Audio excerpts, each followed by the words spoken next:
Hi folks, welcome to our Shivamayam YouTube channel. Today మీ ముందుకు interesting టాపిక్తో వచ్చాను. శివుని బంధించిన గజాసురుని వృత్తాంతం గురించి తెలుసుకునే ప్రయత్నం చేద్దాం. పరమశివుడికి చాలా పేర్లు ఉన్నాయి. ఏ పేరుతో పిలిచినా పలికే కరుణామయుడు బోలాశంకరుడు. శివుడికి కృత్తివాసుడు అనే పేరు ఉంది. కృత్తివాసుడు అనగా చర్మధారి అని అర్థం. కృత్తివాసుడు అనే పేరు గజాసురుడు అనే రాక్షసుని వలన వచ్చినది. శివుడు ధరించే చర్మం ఏనుగు రూపంలో ఉండే గజాసురుని యొక్క చర్మం. పూర్వకాలంలో గజాసురుడు అనే అసురుడు ఉండేవాడు. బ్రహ్మదేవుడు అనుగ్రహం వలన ముల్లోకాలను జయించిన పరమ వీరుడు గజాసురుడు. గజాసురుడు శివునికి పరమ భక్తుడు.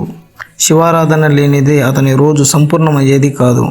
నిత్యం శివారాధన చేసిన గజాసురునికి ఏదొక లోటు మదిలో ఉండేది. గజాసురునికి పుట్టుకతో వచ్చిన అసుర లక్షణాల వల్ల శివుని హృదయంలో బంధించాలనే తపన మదిలో కలిగినది. ఎంతైనా రాక్షసుడు కదా, తీవ్రమైన మరియు ఘోరమైన తపస్సుతో శివుణ్ణి మెప్పించాడు. బోలాశంకరుడు అయిన శివుడు గజాసురునికి ప్రత్యక్షమై ఏం వరం కావాలో కోరుకో అన్నాడు. గజాసురుడు శివునితో ఇలా అంటున్నాడు: స్వామి, నిన్ను విడిచి నేను ఉండలేకపోతున్నాను.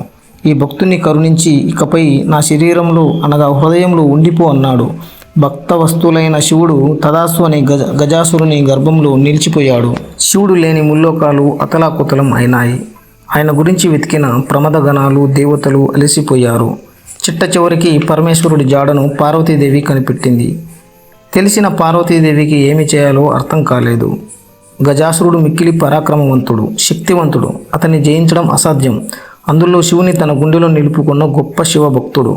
పార్వతీదేవికి దిక్కు తోచలేదు. వెంటనే విష్ణుమూర్తిని ఆశ్రయించింది. అంతా తెలుసుకున్న దేవతలు ఒక ఉపాయం వేశారు. ఆ ఉపాయం ప్రకారం నందిని గంగిరెద్దులా అలంకరించారు.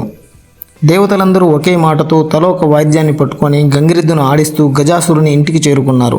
తన ముందు అద్భుతంగా సాగిన నృత్య గానాలతో, వీణ వాయిద్యాలతో సాగిన విష్ణు విలాసాన్ని చూసిన గజాసురుడు చలించిపోయాడు. చలించిన గజాసురుడు, మీ అద్భుతమైన ప్రదర్శన భలే ఉన్నది.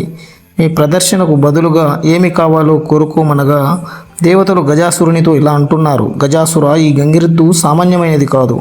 ఈ గంగిరెద్దు సాక్షాత్తు ఆ పరమశివుడు వాహనమైన నంది.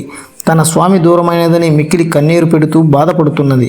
తన స్వామిని తన దగ్గరకు చేరుకోనియు గజాసుర అని అడుగుగా గజాసురునికి అసలు విషయం అర్థమైంది. శివుడు కనుక తన శరీరాన్ని చీల్చుకొని బయటికి వస్తే తనకు మృత్యువు తప్పదనే విషయాన్ని గజాసురుడు గ్రహించాడు. బోలాశంకర, నాకు మరణం సమీపించినది. నిన్ను వదిలి నేను ఉండటం అసాధ్యం. కనుక నా చర్మాన్ని నీవు ధరించి నా శిరస్సు ముల్లోకాలు పూజించేలా అనుగ్రహించు మహాప్రభు అని ప్రాధేయపడ్డాడు. గజాసురుని బాధ అర్థమైన శివుడు తదాస్తు అన్నాడు. నంది గజాసురుని ఉదయం చీల్చి అందులో ఉన్న శివుడు బయటకు వచ్చేందుకు గజాసురుడు అనుమతించాడు. తర్వాత కాలంలో శివుని చేతిలో సంహరించబడ్డ వినాయకునికి గజాసురుని తలను జోడించడంతో అది ముల్లోకాలకు పూజనీయంగా మారింది. గజాసురుని చర్మాన్ని శివుడు స్వయంగా ధరించాడు. పార్వతీదేవి భర్త కోసం విష్ణుమూర్తి ఆడిన నాటక రంగమే గంగిరెద్దుల సాంప్రదాయానికి నాంది పలికింది. సంక్రాంతి సమయంలో అమ్మవారికి దండం పెట్టు, అయ్యవారికి దండం పెట్టు అంటూ వచ్చే గంగిరెద్దుల సాక్షాత్తు ఆ నందీశ్వరుడు వారసుడు.